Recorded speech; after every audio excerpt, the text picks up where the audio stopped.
Donc on avait, pour initier ce cycle, on avait d'abord invité nos amis d'Air France qui ont pu nous faire découvrir la politique digitale d'Air France sur les réseaux sociaux. C'était assez passionnant. On avait hier, pour le deuxième passage, le patron d'Uber en France. Et évidemment, Uber étant une entreprise qui fait couler beaucoup d'encre, l'idée était de découvrir un peu plus cette entreprise. Et puis, aujourd'hui, pour, je dirais, clôturer ce cycle d'interviews en face à face, on a le plaisir d'avoir Jérôme Lafont, qui est le directeur marketing de la SNCF. Bonjour Jérôme. Bonjour. Bonjour. Alors, on va rester ensemble. Il est 12h37, on va rester ensemble une petite demi-heure. On a du temps, évidemment. On veut savoir beaucoup de choses. On va aborder pas mal de sujets. Et puis, évidemment, un sujet importantissime qui est le TGV, avec pas mal de nouveautés, puisqu'on sait que le TGV a eu du mal ces dernières années. Et là, on est vraiment dans une refonte du produit et de savoir un peu ce que vous allez faire avec ce TGV. Ça nous intéresse. Alors, on va parler de l'actualité. Ça va être notre entrée en matière. On va parler de l'activité de la SNCF. Premier enseignement de la saison estivale de la SNCF. Les grèves du printemps, étonnamment en tout cas, n'auront pas eu d'incidence sur la fréquentation des trains cet été. Au contraire, je dirais, vous avez affiché des records de fréquentation cet été. Oui, complètement. En fait, on a un été record. Oui. C'est déjà, si on regarde tout type de clientèle confondue, finalement, sur le bilan de juillet-août, on a une augmentation de 3% de nos ventes dès l'été. Et en fait, cette tendance-là, elle ne fait que s'amplifier à la rentrée, puisque la tendance de vente de septembre, c'est 7%. Oui. Alors en fait, qu'est-ce qui se passe? C'est qu'on a des clients qui reviennent très fortement au train, une envie de voyage qui est très marquée sur l'été. On avait eu un certain nombre d'actions commerciales très très fortes juste avant l'été. On avait par exemple proposé des cartes dites commerciales, donc les cartes jeunes, enfants, seniors, week-end, à des prix cassés à 29 €. Alors la première surprise, il y a énormément de clients qui ont acheté cette carte-là. Oui. Ils étaient 900 000, donc quasiment 1 million. Oui. C'est beaucoup plus que les années précédentes quand on fait ce type d'opération. Sur un moment où on était un peu au milieu des grèves, donc on était assez surpris et très positivement surpris. Et ces nouveaux clients qui ont pris des cartes commerciales, en fait, ils ont beaucoup voyagé pendant l'été. Et puis le deuxième élément, c'est que pendant l'été, il y a eu aussi beaucoup de billets à petit prix qui étaient vendus. On avait fait une opération en mai qui était 3 millions de petits prix à moins de 40 €, 3 millions de billets à moins de 40 €. Là aussi, tout est parti. Et finalement, les gens ont voyagé beaucoup pendant l'été, donc la relance commerciale a été immédiate. Si on regarde de manière plus spécifique pour les agences de voyage, c'est encore plus spéculaire en fait. Parce que la croissance, là où je vous ai dit qu'elle était de 3% pour l'été, pour juillet-août, pour les agences, elle est de 18%. Ah oui, c'est impressionnant. C'est 17,5% de croissance. C'est hallucinant, c'est un record absolu. On n'a jamais fait ce type de croissance sur l'été. Et c'est dû à quoi? Deux éléments majeurs. Le premier, c'est les agences de voyage en ligne qui sont en train d'exploser complètement et qui sont extrêmement dynamiques. Et d'autre part, beaucoup de voyageurs internationaux. Le tourisme est très puissant et très fort en ce moment des marchés étrangers vers la France. Et ça a beaucoup aussi alimenté la croissance sur l'été. Le dernier point, sur l'été toujours, on pourrait se dire, oui, mais ça c'est très loisir. Sur les pros, on était en croissance aussi, c'était plus 5% pour les agences pro. Alors, autre point de bilan, moi, que j'aimerais aborder, qu'en est-il de la première année d'exploitation de la ligne à grande vitesse entre Paris et Bordeaux? Bon bilan moyen, on en est où? Un bilan excellent. Oui. Excellent. Au-delà de nos espérances d'ailleurs. Alors peut-être pour vous faire juste un petit panorama avant de parler de Bordeaux spécifiquement. En fait, toute la façade atlantique a été d'une certaine manière est passée en grande vitesse parce que l'année dernière, le 2 juillet 2017, on a ouvert aussi bien une ligne à grande vitesse Paris-Rennes en 1h25 et aussi la ligne Paris-Bordeaux dont on a beaucoup parlé en 2h04. Et ça a complètement révolutionné. Ça a révolutionné la mobilité sur les destinations de la façade atlantique. Donc le bilan, globalement sur tout l'Atlantique, c'est en un an 40 millions de voyages. Imaginez, c'est un petit peu comme si 2 Français sur 3 avaient voyagé au moins une fois en TGV sur la partie atlantique. C'est hallucinant. C'est une croissance de 20%. Maintenant, si on regarde sur Bordeaux, plus spécifiquement, Bordeaux, en un an, le bilan, c'est 5,5 millions de voyage, et c'est une croissance de 70%. Donc elle est encore plus importante. Voilà. Donc c'est des chiffres assez spectaculaires. Et si on regarde de manière un peu plus spécifique, là aussi, côté voyageurs d'affaires, bah, c'est encore plus marqué. En fait, c'est x2, tout simplement. Il y a 2 fois plus de voyageurs d'affaires sur Paris-Bordeaux depuis un an. Il y a 2 fois plus de jeunes aussi, c'est assez intéressant. En fait, on a réussi à séduire l'ensemble des cibles, des plus jeunes aux plus âgés, des plus loisirs au plus business. Et le plus business, ce qui a beaucoup joué aussi, c'est le fait qu'on ait pu tester ce qui s'appelait la business première, qu'on est justement en train de déployer, mais on aura peut-être l'occasion d'en parler. Oui, tout à fait. Donc, bilan excellent pour la ligne à grande vitesse atlantique. Alors, il y a un résultat, moi, qui m'a étonné, malgré les grèves, finalement, c'est que les Français continuent d'aimer le train. Il y a une étude qui est parue, qui a été réalisée par Opinionway cet été, et 7 Français sur 10 considèrent toujours le train comme un moyen de transport attractif, comme s'il y avait une forme de résilience, parce qu'on sait que le printemps a été compliqué pour les Français. Malgré tout, il y a une résilience et on continue d'aimer le train. Moi, ça ne me surprend pas.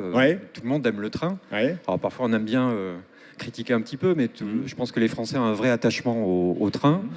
Moi, ça ne me surprend pas que ce soit un mode de transport très attractif. Bon, on connaît les attributs et les avantages naturels du train, notamment quand on est en grande vitesse, centre-ville à centre-ville, le confort et la possibilité finalement de pouvoir voyager, de pouvoir se détendre, de pouvoir travailler facilement, de pouvoir se lever. Donc avoir le temps utile maximum, ça c'est des attributs et puis c'est un voyage très écologique par rapport à d'autres modes de transport. Ça c'est autant d'attributs qui font que les Français aiment beaucoup le train. Et en plus de tout ça, il est très attractif parce qu'on a beaucoup travaillé sur nos prix. Souvent on disait oui mais le train, le TGV c'est de plus en plus cher. On a repositionné nos prix depuis 2 ans. On les remet beaucoup plus dans le marché, on les remet beaucoup plus dans le meilleur rapport qualité-prix pour nos clients. On a injecté beaucoup plus de petits prix aussi. Et donc au final, moi je ne suis pas du tout surpris par ce score-là de 7 sur 10. Alors après, il y a des sujets plus spécifiques aux grèves aussi.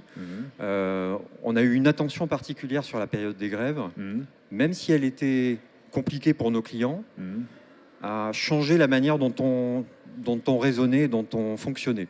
Justement, quels sont les enseignements que vous avez tirés de ces grèves, puisque on imagine qu'elles ont écorné la relation client, ces grèves. Quels enseignements avez-vous tirés spécifiquement de ces grèves du printemps ? Alors sur les grèves, en fait, je pense qu'il y a eu un vrai changement dans la manière dont on abordait un mouvement social côté SNCF. Je pense que c'est la première année où on s'est dit, pour de vrai, et on l'a fait, le plus important, c'est l'information aux clients. Ça, c'est la première chose. Mais ça ne suffit pas. Donc, une fois que vous êtes dit ça, en fait, le plus important, c'est non seulement d'informer, mais surtout le faire le plus en amont possible. Donc, notre parti pris, ça a été de conserver une relation de confiance avec nos clients, parce qu'on était transparent. Par exemple, au début des grèves en avril, on a dit, on ne sait pas exactement ce qui risque de se passer. Donc, dans un premier temps, on a suspendu nos ventes sur les trains qui risquaient d'être touchés parce qu'on ne voulait pas survendre sur des trains qui risquaient de ne pas rouler. Donc, une logique de transparence, maintien de la relation de confiance. Et puis, au fur et à mesure de la grève, comme c'était un mouvement qui durait assez longtemps, on s'est dit, on va informer le plus tôt possible. Donc, au début, on disait, on fait 24 heures avant. Après, pour TGV, on a dit, on va essayer de le faire 2 jours avant, puis 1 semaine avant. Et au bout d'un moment, on était tellement rodé dans l'information qu'on a pu informer les clients quasiment 2 semaines avant. Et on disait, c'est des trains garantis. Voilà, vous voyagez dans 2 semaines, ceux-là, ils sont garantis. On est sûr qu'ils vont rouler. Vous pouvez acheter, vous pouvez réserver. Et surtout, ce qu'on disait, pour les autres, en fait, si vous êtes sur un train dont on ne sait pas encore s'il va circuler ou pas, bah, vous pouvez échanger ou vous faire rembourser gratuitement, sans frais additionnels. Vous pouvez justement reprendre une place sur un train dont on sait qu'il va circuler.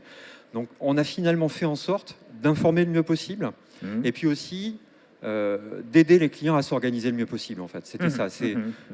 On sait que c'est compliqué pour vous, mais on vous donne des solutions pour vous organiser, pour continuer à voyager, soit en train ou sinon vous vous réorganisez différemment avec d'autres modes de transport. Donc ça a changé la relation. Et finalement, le retour assez spectaculaire de la croissance et des clients dans nos trains dès l'été et encore plus à la rentrée, aussi bien loisirs que voyageurs pro, il est aussi lié à ça. Ouais, ouais. Alors très brièvement sur ces grèves, la réforme de la SNCF a donc été votée finalement en dépit de la contestation syndicale. Nous, on a beaucoup entendu parler d'organisation interne, évidemment, pendant ces grèves, mais quels vont être vraiment les bénéfices de cette réforme pour les clients? Alors c'est vrai que c'est un sujet qui a fait couler beaucoup d'encre et nombreux sont les dirigeants de la SNCF qui se sont exprimés sur le sujet, notamment Guillaume Pépi. Donc sans revenir sur ce qui a été dit, peut-être parler un peu plus justement des clients, puisque ça permet pour nos clients. Je vous donne juste un exemple en fait. Ouais. Dans le cadre de la réforme, on revoit complètement les modalités d'augmentation d'une année sur l'autre des péages d'infrastructure. Ouais. Et la réforme crée un cadre de fonctionnement qui nous est beaucoup plus facile ensuite pour repérer et investir sur l'avenir. Et concrètement, cet été, on a annoncé on a fait une annonce qui était historique puisque on a annoncé une commande de 100 trains, une commande ferme de 100 nouveaux trains, dits TGV du futur, auprès d'Alstom. Donc c'est un contrat extrêmement significatif. On en est de l'ordre un peu moins de 3 milliards d'euros. Et en fait, ce qu'on est en train de faire là, c'est de manière ferme et définitive, on prépare l'avenir du train à grande vitesse. C'est les rames qui vont arriver à partir de 2023 et qui seront mises en circulation entre 2023 et 2033. Donc c'est vraiment la grande vitesse du futur. Cet investissement-là, il n'était possible que grâce aux conditions qui sont posées par la réforme. On n'aurait sans doute pas pu faire ce type d'investissement à cette hauteur-là et cet engagement-là s'il n'y avait pas eu la réforme ferroviaire. Et au final, c'est bien les clients qui sont gagnants parce qu'on est en train d'investir sur l'avenir pour eux, pour leur confort, pour des trains neufs, pour des trains de plus en plus qualitatifs et qui vont permettre de rehausser l'expérience de voyage. Ouais. Alors justement, tiens, on va parler de ce TGV parce que c'est le sujet majeur quasiment aujourd'hui. C'est vrai que on le sait tous, ça a été un énorme succès le TGV pendant des années. Et puis il y a eu des années de souffrance. Ça n'a pas été simple ces dernières années.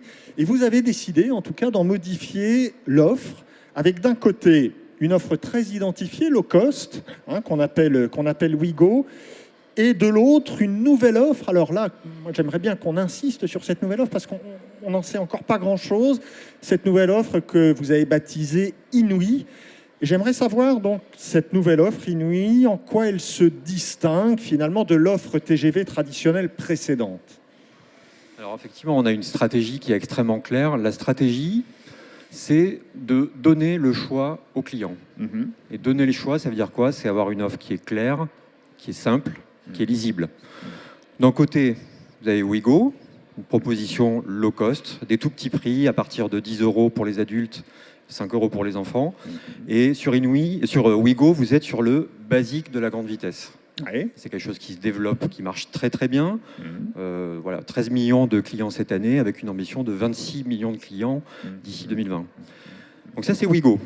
Et d'un autre côté, vous le mentionnez, il y a Inouï, qui a fait beaucoup parler de lui il y a un an, mais plutôt comme mot qui a été lancé comme ça dans la nature, qui a fait le buzz. Et donc on revient aujourd'hui et on explique pour de vrai ce qu'est Inouï. Donc Inouï, c'est quoi en fait? On est en train de lever le voile sur quelque chose qui existait déjà, mais pas partout. En fait, il y a un programme finalement de transformation majeure, de transformation à la fois industrielle et humaine sur TGV qui s'est opéré depuis plusieurs années. Des investissements colossaux de l'ordre de 2,5 milliards d'euros sur différents sujets. Le premier, on a investi dans des nouvelles rames, notamment avec Paris-Bordeaux. Donc c'était les rames dites Océane. On a investi sur un programme majeur de rénovation de l'ensemble de notre train TGV qui est en cours, 200 millions d'euros. On investit dans la formation des personnels, on investit dans des portes d'embarquement à quai qui permettent de garantir beaucoup plus de confort et de sérénité à bord parce que vous n'êtes pas recontrôlé à bord si vous avez été contrôlé à quai. Donc tous ces investissements-là, on a investi sur le Wi-Fi aussi, tous ces investissements, on les a faits depuis 3-4 ans et ils commencent déjà à produire leurs effets et surtout, ils ont commencé à être vécus par nos clients sur certaines destinations. Paris-Bordeaux, Paris-Toulouse, par exemple, ils ont déjà vécu les nouvelles rames, le Wi-Fi et un service très attentionné, beaucoup plus attentionné par le personnel de bord. Et donc, ce qu'on a eu envie de dire à un moment donné, c'est lever le voile et dire bah, c'est ça Inouï. Et ça, on va le déployer sur toutes nos destinations TGV majeures. Et qu'est-ce que c'est Inouï? C'est, au-delà de ce programme de rénovation industrielle et humaine, c'est pour le client, ça veut dire quoi? C'est la promesse d'un train très confortable, neuf ou entièrement rénové. Et donc là, vous avez effectivement la possibilité d'avoir beaucoup d'espace, les prises électriques, une à la place en première et une pour 2 places en seconde. La voiture bar, voilà, une logique de confort où je peux vraiment tirer le meilleur parti de la grande vitesse pour me détendre ou pour travailler. Donc ça, c'est la partie, le voyage très confortable. Je suis comme dans une bulle, en fait. Deuxième élément fort d'Inouï, la connectivité, le Wi-Fi. On a investi de manière très significative dans nos trains et dans l'équipement des voies, ce qui fait qu'aujourd'hui, le Wi-Fi est un attribut majeur de satisfaction de nos clients. Ils sont très nombreux à l'utiliser. Et du coup, on en fait un attribut majeur de la promesse Inouï. Et puis, dernier point, c'est le service à bord. Et le service à bord, on en profite pour revoir complètement les attitudes de service des personnels. Parce que comme il y a le contrôle à quai, avec les ports d'embarquement, bah justement, ils peuvent prendre beaucoup plus le temps pour être avec les clients, à leur service, à leur écoute et les informer. Inouï, c'est ça. C'est un programme de transformation majeure pour nous, de rénovation des trains, de rénovation de l'expérience client. Et si je devais le dire en un mot, c'est une ambition d'un voyage haute qualité. C'est le meilleur de la grande vitesse, c'est le voyage haute qualité. Et on ne change pas nos prix. C'est sans surcoût pour les clients. Ça, c'est très important aussi. Et on est en train de révéler ça. On l'a pratiqué sur Paris-Bordeaux, Paris-Toulouse. Juste un chiffre là-dessus en termes de satisfaction client. 10 points de satisfaction de plus sur Paris-Bordeaux, Paris-Toulouse depuis qu'il y a les nouveaux trains avec le Wi-Fi et le service à bord. Donc en fait, on a envie de le répliquer et le déployer. Et donc le programme de déploiement, c'est Bordeaux-Toulouse, c'est déjà le cas. En ce moment, Paris-Lyon et toute la partie est du territoire avec Strasbourg, Nancy, Metz et Luxembourg. Et puis d'ici la fin d'année, ça sera Paris-Lille et Paris-Marseille, Paris-Nice. Et ensuite, progressivement, d'ici fin 2020, un déploiement sur toutes les grandes destinations TGV. Voilà, donc Inouï, c'est le voyage haute qualité avec une promesse de marque qui est très forte, très ambitieuse et qui permet de tirer le meilleur parti de tout ce qu'on a, tout ce sur quoi nous avons investi depuis plusieurs années. Pour les voyageurs d'affaires, qu'est-ce que ça change spécifiquement, Inouï? Pour les voyageurs d'affaires, alors ce qui est important pour les voyageurs d'affaires, c'est la fluidité, c'est le temps gagné. Et ce qu'on essaie de faire de plus en plus, c'est trouver toutes les bonnes idées qui permettent de gagner du temps, d'être le plus efficace possible, de profiter le plus de son temps pour le meilleur prix possible et donc d'avoir un très bon rapport qualité-prix. Parce que les attentes de Best Buy des voyageurs d'affaires, des travel managers, des directeurs achats sont excessivement présentes également. Et du coup, on a mis en place, là aussi, ça a été expérimenté d'abord sur Paris-Bordeaux, Paris-Nantes, Paris-Rennes depuis un an, puis déployé sur le top 10 de nos destinations pro, ce qui s'appelle la business première. Et la business première, c'est quoi en fait? C'est, vous avez le tarif pro première, donc qui vous permet la plus grande flexibilité en termes d'échange et de remboursement, et on y ajoute un certain nombre de services un peu à la carte. Vous avez notamment une boisson et de la presse offerte à quai juste avant que vous embarquiez, vous montiez dans le train. Vous avez une logique de coupe-fil finalement, parce que j'évoquais les portes d'embarquement, mais finalement c'est vrai que quand on est voyageur d'affaires, voyageur pro, on a envie de parer au plus pressé, de passer extrêmement vite, et donc une logique de coupe-fil avec un accès dédié pour les voyageurs business première, un accès au salon grand voyageur bien entendu, qui sont plébiscités par nos clients, qui sont un élément très important aussi de satisfaction et de recommandation. Et puis un certain nombre de services plus à la carte, par exemple la possibilité de réserver sa place, de choisir sa place, et puis un certain nombre d'informations ou de push sur des possibilités à l'arrivée, notamment avec un taxi ou un service voiturier, par exemple, vous laissez votre véhicule à la gare et puis comme ça, donc un service qui s'occupe de votre véhicule plutôt que de prendre une place de parking. Voilà, autant de services qui permettent de gagner du temps et d'avoir finalement le meilleur rapport qualité-prix pour un voyageur d'affaires qui est pressé et pour qui chaque minute compte. Alors vous parliez de connectivité, il y a un vieux serpent de mer à la SNCF, c'est le Wi-Fi. Où en est-on du Wi-Fi à bord des trains aujourd'hui à la SNCF? Alors le Wi-Fi, on l'a fait, we did it. Donc c'était un programme aussi très important, 300 millions d'euros d'investissement. On doit avoir aujourd'hui 80 à 90% de nos rames TGV qui sont équipées. Donc le programme est quasiment terminé. Ça doit être 270 rames TGV qui sont équipées. Il doit en rester 40 à 50. Donc le programme se termine. Ça veut dire que le Wi-Fi est accessible sur nos trains. Ça change tout dans l'expérience client. Et j'ai envie de dire presque, ça n'est que le début. Parce que, évidemment, on a la possibilité, du coup, de rester connecté, de rester ouvert sur le monde pour travailler, pour s'amuser, pour se détendre. Et puis, en fait, on a profité de l'arrivée du Wi-Fi pour commencer à imaginer les services de demain à bord du train. Je vous donne un exemple. Aujourd'hui, sur le portail Wi-Fi, parce que vous avez un portail, vous avez un certain nombre d'informations.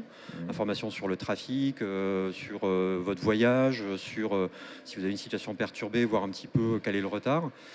Et puis aussi, la possibilité de commander à votre place, via le portail, votre repas. Vous payez. Et ensuite, vous allez au bar et vous avez un système là aussi de coupe-fil. Finalement, vous n'avez pas à refaire la queue. Vous allez récupérer ce que vous avez commandé au bar sans avoir à repasser par la file d'attente. Donc une espèce de précommande, en fait, une commande en ligne. Donc ça nous ouvre un nombre de services potentiels pour l'avenir qui est très conséquent. On est en train de réfléchir à des sujets d'assistants personnels à bord du train qui peut vous aider sur un certain nombre de sujets, vous donner un certain nombre d'informations, là aussi via le portail. Et j'ai envie de dire, ça n'est que le début parce que ça nous ouvre le champ pour plein de belles idées pour la suite, pour que nos clients soient encore plus heureux de voyager avec nous. Alors justement, Guillaume Pépi, le patron de la SNCF, a beaucoup insisté ces derniers temps sur la nécessaire transformation digitale de la SNCF. Comment cela touche aujourd'hui la distribution? Comment cela va la toucher, et particulièrement évidemment les agences de voyage ici présentes? Alors, c'est la technologie et le digital transforment de manière radicale l'univers de la distribution. Bon, déjà, ça transforme l'univers du voyage en général, puisque finalement, la commercialisation s'est largement digitalisée. Les usages et le développement du smartphone fait que finalement, la bascule sur la vente digitale s'est faite de manière excessivement spectaculaire. On le voit, nous, dans le dynamisme particulier à la fois de oui.sncf et des agences de voyage, en particulier les agences de voyage en ligne. Donc ça reste des moteurs très très forts de notre dynamisme commercial. Et puis après, la technologie, elle a révolutionné le métier de la distribution. Et pour nous, c'est un levier additionnel qui nous permet d'être un acteur de référence dans l'écosystème de la distribution. Alors concrètement, quelques exemples là-dessus. On a l'habitude de travailler avec un certain nombre de partenaires historiques, je pense les GDS en particulier. On continue de travailler avec eux, de renforcer la relation avec eux. On vient par exemple de signer un partenariat mondial avec Amadeus pour continuer à travailler sur cette partie-là. Mais en même temps, on développe d'autres solutions, par exemple des solutions de connexion directe à notre inventaire. Et c'est la technologie et le digital qui permettent ça. Et donc, on peut proposer ce type de connexion à un certain nombre d'acteurs du marché.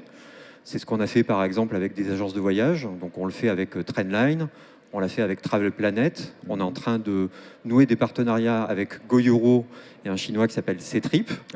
Et puis, on le fait aussi, cette connexion, on la propose à des agrégateurs. Donc là aussi, Trendline B2B, par exemple, ou Silver Ray, qui avait été annoncé, je pense, il y a à peu près un an. Et ces agrégateurs peuvent ensuite proposer ce type de solution. Donc finalement, il y a un écosystème extrêmement large qui est en train de se recomposer. Nous, notre position là-dedans, c'est d'être un acteur de référence qui saisit les technologies, qui les transforme en opportunités pour pouvoir les proposer de la manière la plus large possible, de la manière la plus équitable possible aussi. On n'en fait pas un élément discriminant d'un acteur par rapport à un autre. Mais donc c'est plutôt l'idée de pouvoir le proposer de la manière la plus large possible pour que le marché de la distribution grossisse et puisse profiter de ces leviers-là. Eh bien écoutez, ça fait en tout cas pas mal de sujets. Alors on aimerait évidemment aborder bien d'autres sujets encore, mais on va vous laisser aller déjeuner. Un grand merci en tout cas, Jérôme, d'être venu parmi nous. Merci à vous. Merci beaucoup et j'espère à l'année prochaine. Merci.